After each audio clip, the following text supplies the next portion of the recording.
Police সম্পর্কে সরকার প্রধানের আজকের যে বক্তব্য, এটি কি সময়োচিত নাকি বিলম্বিত উপলব্ধি?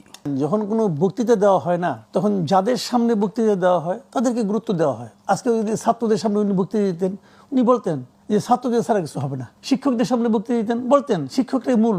এখন উনি বলেছেন, কি উচ্চারণ করেছেন সেটা ইম্পর্টেন্ট না। ইম্পর্টেন্টটা হলো ওনারা কি করছেন। বিগত সরকারের আমলে আমাদের পুলিশ বাহিনী শেষ মুহূর্ত পর্যন্ত চেষ্টা করেছিল সরকারকে টিকিয়ে রাখার জন্য। পুলিশ তো ওই পুলিশই আছে না, আর্মি চেষ্টা করে নাই। কিন্তু আর্মি চেষ্টা করে নাই বলে আর্মি বরং জনগণের পক্ষে ছিল। আর্মি জনগণের পক্ষে ছিল বলেই কিন্তু বিপ্লবটা সফল, আন্দোলনটা সফল হয়েছিল। এটা বাস্তবতা ভাই।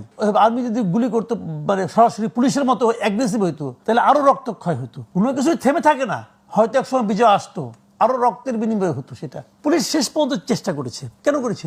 পুলিশের প্রত্যেকটা কনস্টেবলকে মনে প্রাণে শেখ হাসিনাকে ভালোবাসতো তা না। কিন্তু পুলিশের যারা মূল কমান্ড, এই বাহিনীগুলোর মূল জিনিসটা কি? তারা কিন্তু কমান্ড মেনে চলে। যখন কমান্ড না মানে তখন তারা বিদ্রোহ করে। তো এখানে কিন্তু কমান্ড ছিল সরকারের পক্ষে পুলিশের, আর্মির কমান্ড ছিল সরকার জনগণের পক্ষে। মানে শেষ মুহূর্ত বন্ধ বলছি, একটা পর্যায়ে বলতে ছিল ওদের পক্ষে, পরে দিয়ে আসছে। তো পুলিশ যার পক্ষে, মানে পুলিশের কমান্ড যার পক্ষে কাজ করেছে, তো আপনারা কি করেছেন? পুলিশের মাথাগুলিকে ছেটে ফেলছে, কিন্তু অলরেডি ছেটে ফেলা হয়েছে। যারা কমান্ডিং পজিশনগুলি ছিল তারা এখন আর কেউ নাই। তাহলে যে পুলিশগুলো আছে সেই পুলিশগুলি যেমন প্রতিদ্বন্দ্বী, সেই পুলিশগুলি কি এই আন্দোলনের পক্ষের যারা শক্তি তাদের প্রতিদ্বন্দ্বী? কিন্তু আপনি প্রতিদ্বন্দ্বী বানিয়ে রেখেছেন। কিভাবে বানিয়ে রেখেছেন? এভাবে যে পুলিশের মধ্যে সেই মনোবলটা ফিরে আসছে না। কেন আসছে না? এই কারণে যে পুলিশ মনে করে যে তারা আসলে এই সরকারের কাছে অতটা আদৃত নয়, অতটা। সেটা কি 5ই আগস্টের পরে তাদের উপর যে হামলা হয়েছিল বিভিন্ন জায়গায় হয়েছিল।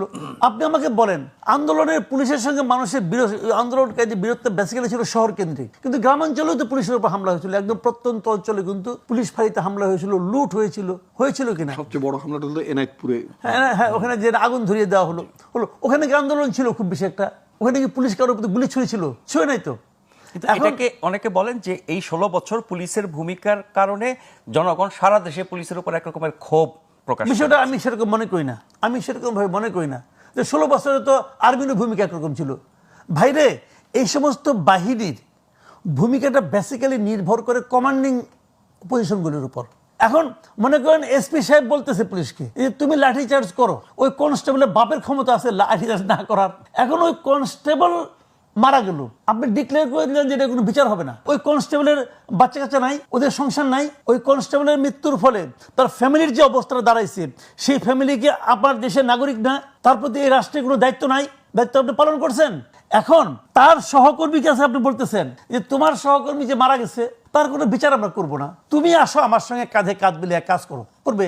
আপনি মানবিক, ওদের মানুষ রবট তো না, মানুষ তো একটা না। তার সঙ্গে গতকালকে একসঙ্গে বসে তারা খাওয়া দাওয়া করছে, একসঙ্গে বসে লেফট রাইট করছে। সে কমান্ডারের অর্ডার ফলো করতে যে সে মারা গেছে, অথবা সে কিছুই করে নাই। আরেকজন গুলি করছে, ওরা পাল্টা মারছে, এর গায়ে লেগে মরে গেছে। কিন্তু তার এই মৃত্যুর কোনো বিচার তো হবে না, কোনো ক্ষতিপূরণ হবে না, তার ফ্যামিলির কেউ কোনো মানে ক্ষতিপূরণ পাবে না। তার ফ্যামিলি রাস্তায় ফ্যাফে করে ঘুরবে।